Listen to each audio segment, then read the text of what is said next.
નમસ્કાર. આજે આપણે એક ખૂબ જ રસપ્રદ સવાલનો જવાબ શોધીશું. એક એવો સવાલ જે દરેક જીવના અસ્તિત્વ સાથે જોડાયેલો છે. આખરે દરેક જીવ પોતાની અંદર જ ઝેર બનાવે છે, તો પછી તે જીવતો કઈ રીતે રહે છે? ચાલો આ અદ્ભુત કોયડાને ઉકેલવાની શરૂઆત કરીએ. ખરેખર આ એક મોટો સવાલ છે, ખરું ને? વિચારો, જીવંત રહેવાની જે પ્રક્રિયા છે, જેને આપણે ચયાપચય કહીએ છીએ, એ પોતે જ એક ઝેરી કચરો પેદા કરે છે. અને જો આ કચરો શરીરમાંથી બહાર ન નીકળે તો એ જીવ માટે ઘાતક સાબિત થઈ શકે છે. તો સવાલ એ છે કે કુદરતે આ ભયંકર સમસ્યાનો સામનો કરવા માટે કેવા કેવા અજાયબ રસ્તાઓ શોધ્યા છે. તો આજે આપણે શું શું જોવાના છીએ? સૌથી પહેલાં તો આપણે શરીરની આ ઝેરી સમસ્યાને સમજીશું. પછી આપણે 3 મુખ્ય ઉપાયો વિશે વાત કરીશું. એમોનિયા, જે પાણીમાં રહેતા જીવો માટે છે, યુરિયા, જે જમીન પર રહેનારાઓ માટે છે, અને યુરિક એસિડ, જે સૂકી જગ્યાએ રહેનારાઓનો ઉપાય છે.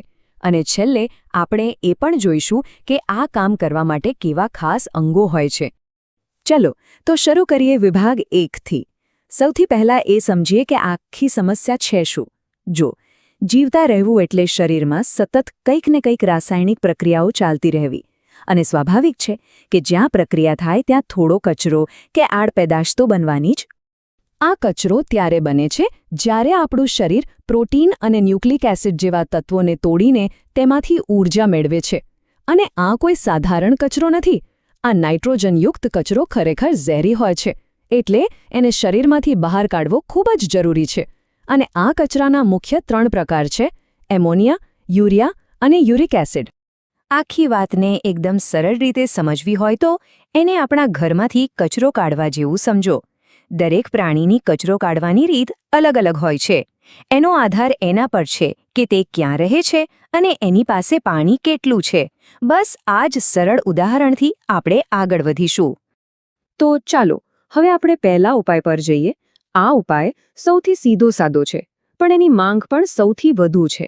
અને આ રીત એવા જીવો માટે પરફેક્ટ છે જે હંમેશા પાણીમાં જ રહેતા હોય. વાત કરીએ એમોનિયાની. આ નાઇટ્રોજનવાળા કચરાનું સૌથી કહી શકાય કે બેઝિક અને સૌથી ઝેરી સ્વરૂપ છે. એ એટલો ખતરનાક છે કે એને શરીરમાં જરા પણ લાંબો સમય રાખી ન શકાય. હવે પેલી કચરાની થેલીનું ઉદાહરણ યાદ કરો તો એમોનિયા એક એવી ભીની કાણાવાળી થેલી જેવો છે જેમાંથી સતત ગંદકી ટપક્યા કરે. એટલે એને તરત જ, અને એ પણ ખૂબ બધા પાણીથી ધોઈ નાખવો પડે. જે પ્રાણીઓ આ રીતે એમોનિયા બહાર કાઢે છે એમને એમોનોટેલિક કહેવામાં આવે છે. આમાં કોણ આવે તો કે માછલીઓ, પાણીમાં રહેતા જીવજંતુઓ વગેરે. હવે એ લોકો તો પાણીમાં જ રહે છે, એટલે એમના માટે બહુ સહેલું છે.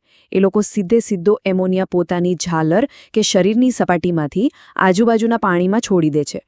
આ કામ માટે એમને કિડનીની પણ ખાસ જરૂર નથી પડતી. અને હવે આ આંકડો જુઓ, સાંભળીને નવાઈ લાગશે. ફક્ત 1 ગ્રામ એમોનિયા, માત્ર 1 ગ્રામ, એને શરીરમાંથી કાઢવા માટે 300 થી 500 મિલીલીટર એટલે કે લગભગ અડધો લીટર પાણી જોઈએ. વિચારો તો ખરા. આના પરથી જ ખબર પડે છે કે આ રીત ફક્ત એવા જ જીવો અપનાવી શકે છે જેમની પાસે પાણીની કોઈ કમી જ ન હોય. સારું, તો હવે જ્યારે જીવસૃષ્ટિ પાણીમાંથી બહાર નીકળીને જમીન પર આવી ત્યારે એક નવી સમસ્યા ઊભી થઈ: પાણી બચાવવાની સમસ્યા. અને આ જ જરૂરિયાતમાંથી ઉત્ક્રાંતિએ એક સમાધાન શોધ્યું, જેનું નામ છે યુરિયા. તો યુરિયા શું છે? એ એકદમ બેલેન્સ્ડ એપ્રોચ છે. પેલી કચરાની થેલીવાળા ઉદાહરણ પર પાછા જઈએ તો આ એક એવી થેલી છે જેને બરાબર બાંધી દીધી હોય. એમોનિયા જેટલી ઝેરી પણ નથી અને એને ફેંકવા માટે પાણી પણ ઓછું જોઈએ. અને સૌથી મજાની વાત તો એ છે કે સસ્તન પ્રાણીઓ એટલે કે આપણે બધા આ જ રીતનો ઉપયોગ કરીએ છીએ. જે પ્રાણીઓ યુરિયાનો ઉપયોગ કરે છે એમને કહેવાય યુરિયોટેલિક. આ પ્રાણીઓમાં શું થાય છે કે એમના લીવરમાં પેલા ખતરનાક એમોનિયાને ઓછા ઝેરી યુરિયામાં ફેરવી દેવામાં આવે છે. અને પછી આ યુરિયા કિડનીમાં ફિલ્ટર થઈને પેશાબ વાટે બહાર નીકળી જાય છે. પાણી બચાવવા માટે આ એકદમ જબરદસ્ત એડેપ્ટેશન છે. અને અહીં એક રસપ્રદ ફેક્ટ પણ છે. શાર્ક જેવી માછલીઓ પણ યુરિયોટેલિક છે. એમના શરીરમાં યુરિયાનું પ્રમાણ ઊંચું હોય છે, જેથી દરિયાના ખારા પાણીમાં એમના શરીરનું પાણી બહાર ન ખેંચાઈ જાય. ચાલો હવે આપણે પાણી બચાવવાની સૌથી એડવાન્સ અને સૌથી અસરકારક રીત પર આવીએ, એક એવી રીત જેના કારણે રણ જેવા સૂકા વિસ્તારોમાં પણ જીવન ટકી શક્યું. અને એ છે યુરિક એસિડ. આ તો પાણી બચાવવાનો ચેમ્પિયન છે.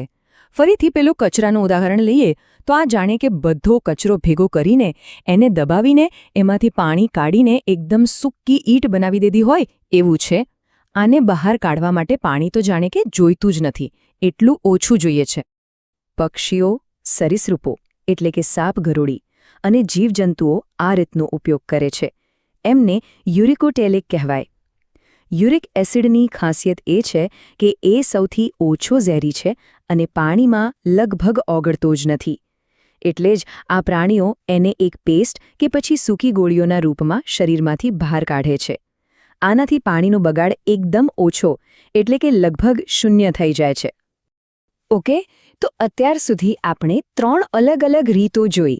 ચલો હવે આ ત્રણેયને સાથે રાખીને સરખામણી કરીએ, જેથી આખી વાત એકદમ સ્પષ્ટ થઈ જાય. આ ટેબલ પર એક નજર નાખો, બધું જ સમજાઈ જશે. એમોનોટેલિક, યુરિયોટેલિક અને યુરિકોટેલિક. જેમ જેમ આપણે એમોનિયાથી યુરિક એસિડ તરફ જઈએ છીએ તેમ તમે જોઈ શકો છો કે ઝેરીપણું અને પાણીનો વપરાશ બંને ઘટતા જાય છે અને સામે પ્રાણી પાણીવાળી જગ્યાથી સૂકી જગ્યા તરફ જઈ શકે છે.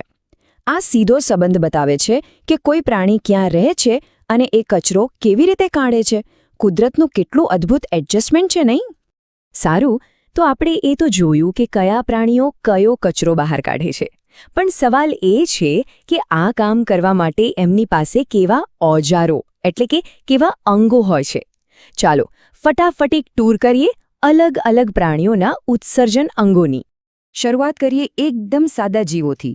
પ્લેનેરિયા જેવા ચપટા કૃમિઓમાં હોય છે જ્યોતકોષો એટલે કે ફ્લેમ સેલ્સ. આ એકદમ સિમ્પલ સિસ્ટમ છે.